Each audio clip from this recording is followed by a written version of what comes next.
Hi, everyone. This is Reach4Help. I'm Cheyenne. I'm basically the executive director of it. And this is our presentation for Helpful Engineering's 1 year anniversary. Now, currently, we are a nonprofit that's registered in Canada, and we've been working with a lot of Canadian organizations. But we started back in March out of Helpful Engineering. Pretty much everybody who founded the project was coming out of Helpful Engineering, myself, Pedro, Sam, many others. And so we started around the time of like March 23rd, I believe. So our birthday is also coming up.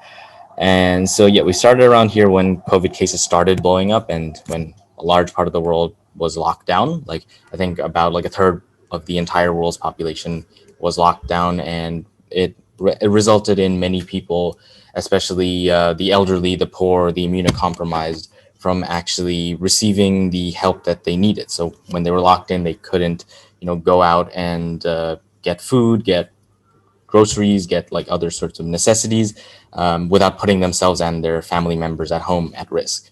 So the response to this was basically many different volunteer organizations across the world helped out, and they did some incredible work. But as time went on, we saw that many of these organizations had they were extremely overburdened with the number of help requests that were coming in, with the sheer number of volunteers that wanted to help out. They were having an extremely hard time basically managing all their help requests and managing the logistics of fulfilling many of these help requests, like doing deliveries for groceries. Some of them started working with like supermarkets, and it became like a very messy situation very quickly. So just to explain like some of the biggest challenges, the second one is basically what I was talking about, where everything got really inefficient and basically was a lot more than these organizations could handle. So basically, one of the challenges that came up were as an organization, how do I manage more of these help requests and coordinate my volunteers more effectively? So a large part of this was due to inefficiencies like data technologies like spreadsheets, and then costs of like alternatives for those spreadsheets, stuff like Streak was one of them. I think some of them started using Jira, Airtable, etc. So that was one of the challenges. The other one, the first one sort of goes into it, is basically access to help. So a lot of the different tools that exist around the world, they are very much like web oriented and internet. They require a lot of prerequisites like internet usage and whatnot, and it's often really difficult to create accessible tools for people to look into, for people to get access to help. So that's one challenge we saw. And as a volunteer organization, how do I basically grow and expand my reach? So many organizations, as I mentioned, were overburdened with many requests. So they weren't, when they weren't able to meet the demand, many of the people who created those requests were unable to actually receive the help that they needed. In many cases, these were some of the most vulnerable people in their own communities. So this was one big challenge, and a lot of organizations wanted to see if they could maybe sort of transfer some of their help requests or collaborate with other organizations to basically make those help requests more accessible to other organizations and also meet the growing demand for help. So I'll get into that a bit, but basically the solutions that we had to each of these problems was first of all, build that accessible network, as I was mentioning. And second is sort of, as organizations got overburdened, build tools that basically help alleviate that burden, that basically automate a lot of these logistical processes that they were trying to do manually through spreadsheets, and basically create stuff that automates that. And a lot of this stuff, as you might imagine, already exists. Like if you think about Amazon, if you think about large like e-commerce retailers, a lot of this technology already exists. It's just bringing that technology into like this public sector, this nonprofit sector. And finally is facilitate cross-organizational collaboration, which is essentially means that if a single organization is overburdened with specific a large number of requests, they can transfer that, they can share those requests with other organizations, and other organizations who aren't as burdened, they can share their resources and volunteers to help that other organization that is burdened. And I'll get into that a bit later. So one of the first things that we started developing was this network of care app that we've dubbed. So it's basically just a peer-to-peer app that basically allows people to create a help request and then get automatically paired with a volunteer nearby from a certain volunteer organization in that area. And then it basically, once they're paired, they work with each other to fulfill a certain request, like medicine or groceries or etc.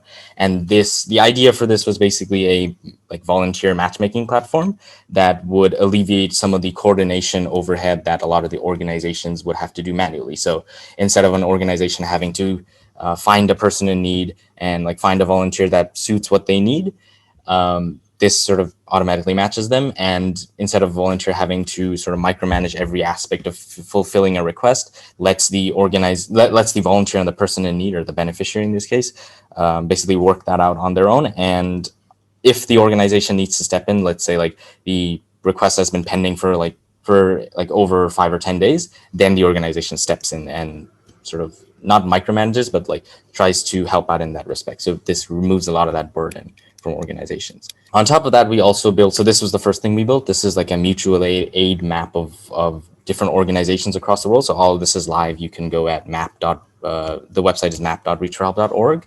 And this is basically just a repository of volunteer organizations all across the world. And recently we've actually been starting to add some vaccination sites. So it's not just organizations, but as we're working in Canada, a few of the organizations that we're working with, they want to start getting access to and finding like vaccination clinics. So this can be as generalizable as possible, but it's mostly just resources for people to get access to throughout the COVID-19 pandemic.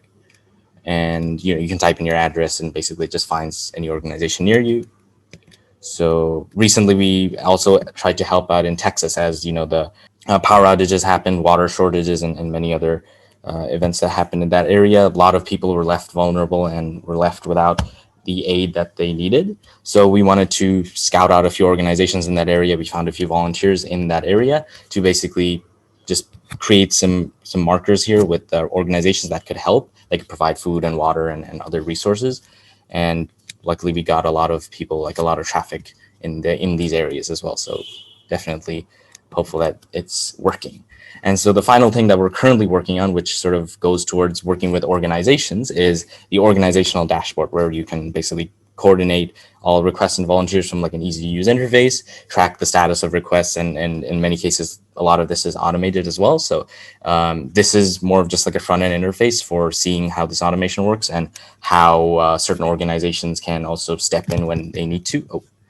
And this is just like other sort of metrics, like being able to see how certain requests or like the success rate of requests, how long each request is taking, and sort of being able to monitor multiple metrics for volunteer performance.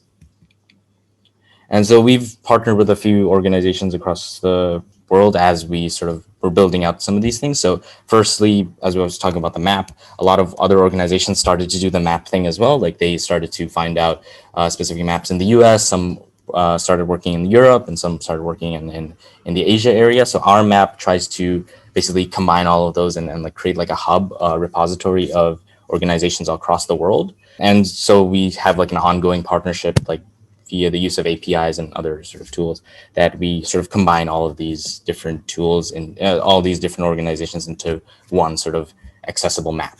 And the other thing, Isaac is another organization we've been working with. We started with them in Portugal and recently started working with them in the Eurasia areas, most notably in Bangladesh, where I'm currently located. And recently, so Mutual Aid Wiki, Mutual Aid Hub, all these organizations sort of on the mapping side of things. The Outremont COVID-19 one, that's in Canada. So that's one of that's who we're actually starting a pilot project with for the organizational collaboration type stuff.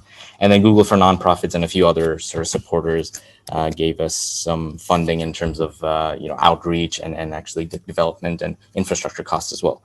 So this is sort of our impact. We've been operating mostly in, as I mentioned, like Portugal and Bangladesh recently with Isaac, and Canada mostly with our organizations there, especially as we're registered there. But this app also has sort of caught people's attention across like 38 different countries. So it's a very welcome thing, but also a lot of challenges arose as we started seeing like, oh, it's being used across all these different places. How do we make it more accessible in those areas? And how do we like localization efforts? We started to do like Spanish, French we had to do in Canada, like Arabic now we have. So like a lot of this stuff we had to make sure that like they are being used in these countries, but how do we sort of make sure that they can use it?